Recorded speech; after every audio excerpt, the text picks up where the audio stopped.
Hey, this is Pops, and I've been rewatching Star Trek original series. This week's episode is The Return of the Archons. Never seen this one before. Don't remember seeing this one before. And at the end, check out my sort of live reactions that I recorded as I was watching the episode for kind of the first time, because that's kind of what happened. But tell you a little bit about the video, what I think about the episode, give me my thoughts.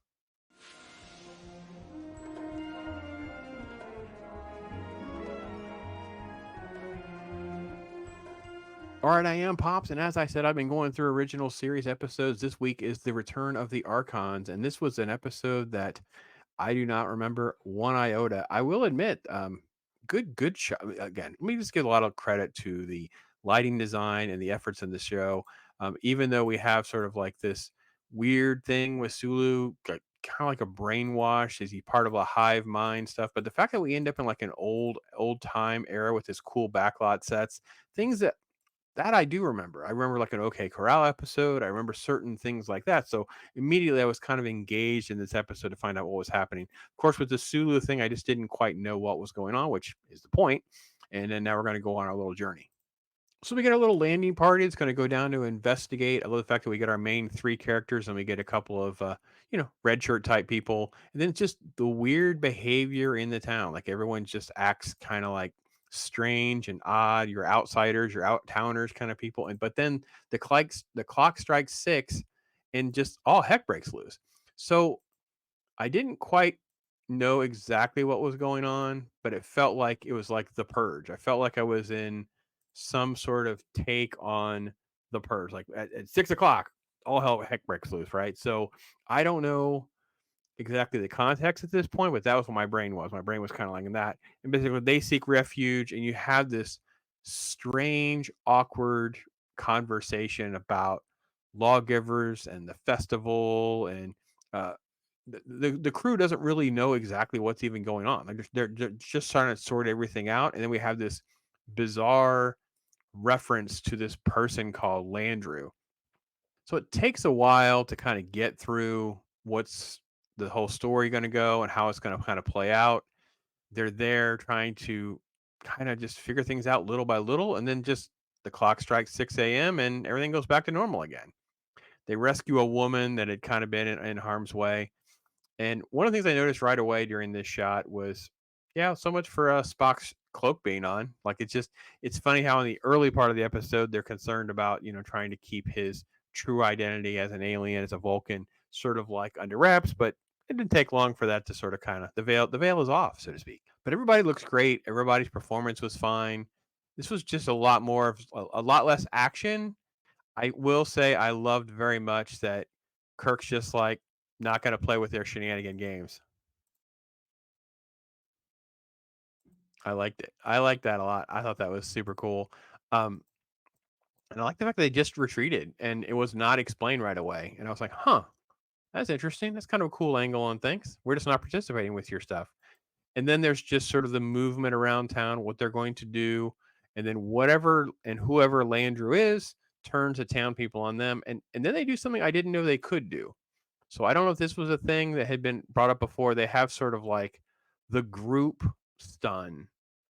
Is that a thing that they use regularly or not? You guys in comments will have to let me know. I don't remember that. This seems like something that could have been useful in earlier episodes and could come up again later, but I don't remember that being a thing. But that's kind of cool. They just kind of take out the civilians in a healthy way. They don't permanently injure them. They find their lost crewman O'Neill here. They kind of drag him aside and they're going to work on him again. Spock immediately abandons the disguise, and there's just this back and forth about what they're going to do. And I thought the story got almost like in its own way here with this guy is part of a rebellion. He has like a contact person, but there's like another mysterious there's like three people. I don't know. It never engaged me. This is where I was very, to be honest, pretty bored in the middle of this episode. I really just had a hard time engaging this episode, and they set up this sort of like fake nonsense with the Enterprise and why they can't leave before we finally see Landru. And I was kind of like, wow, I have sort of like this bizarre Hugh Grant hologram thrown on my wall, and he immediately was not responding to Kirk. So my brain was like, well, he's not there. There's some sort of Scooby Doo scam going on where it's not really Landru. There's something else behind Landru, which called back to earlier episodes where there's certain sort of alien that doesn't want to make itself known, that's controlling everything. That's where my brain was when this was all playing out. And then there's just sort of this bizarre mind control effect thing that he can just put on people, which I thought was strange. They quickly kind of talk about it with some sort of like sonic pulse, basically. I I thought all this was fine. Again, they get to McCoy. McCoy's acting crazy, like he's part of the hive mind, and they have to sort of pretend to go through this like chamber, basically, and go through this sort of like brainwashing technique. So just similar stuff that we've kind of seen before. I thought all of this was okay. I think I enjoyed the previous episodes much better. They return again. They do the same thing with Spock, which I thought the twist was going to be just it doesn't work on Spock. I thought the twist was just going to be, well, it doesn't work on a Vulcan. He's just able to not do it. That's not the case at all.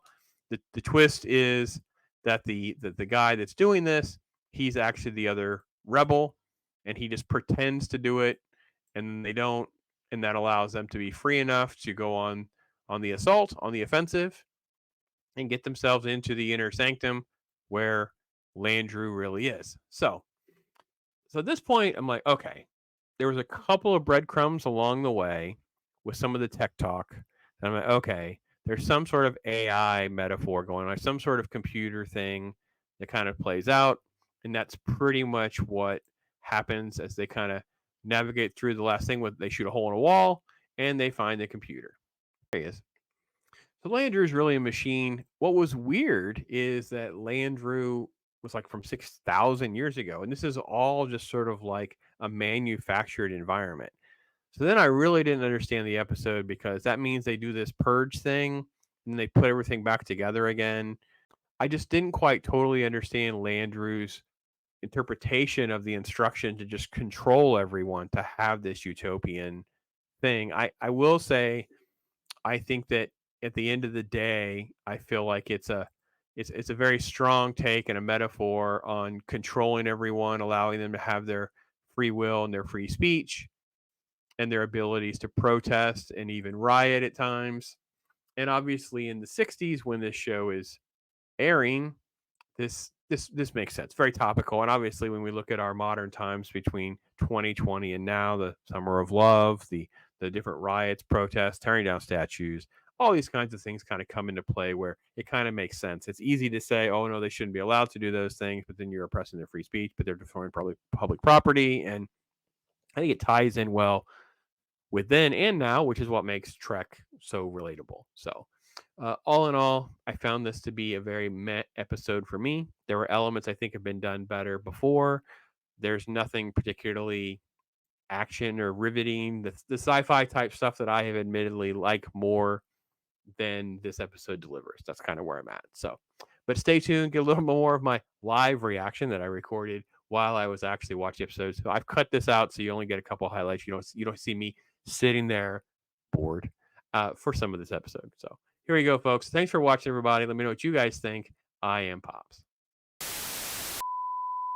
All right, I will say I like the fact that we're in a location like a historical thing. I like the fact that they've done that. I remember like the Western one with the Wyatt Earp one. So I like the fact that they were doing that, but I just don't know. I don't remember this part at all. Oh, they got Sulu. He doesn't know what's going on, does he? He's totally whacked out of his mind. Ooh, why did they put this guy, this nobody guy in the foreground? That's kind of weird. Huh. All right. I noticed that they kind of starting with the diagonal sideburns. Has that not been the case in some of the earlier episodes? Was it? Everybody's pretty creepy in this episode, aren't they? These weird villagers. I feel like I'm in some sort of like the 30 Days After Dark or a vampire movie or something's going to happen. They're all going to turn out to be these crazy flesh eating cannibals or something. Oh no, it's 6 a.m. Sorry, 6 p.m. Holy crap, it's chaos. Wait, that person was carrying a woman?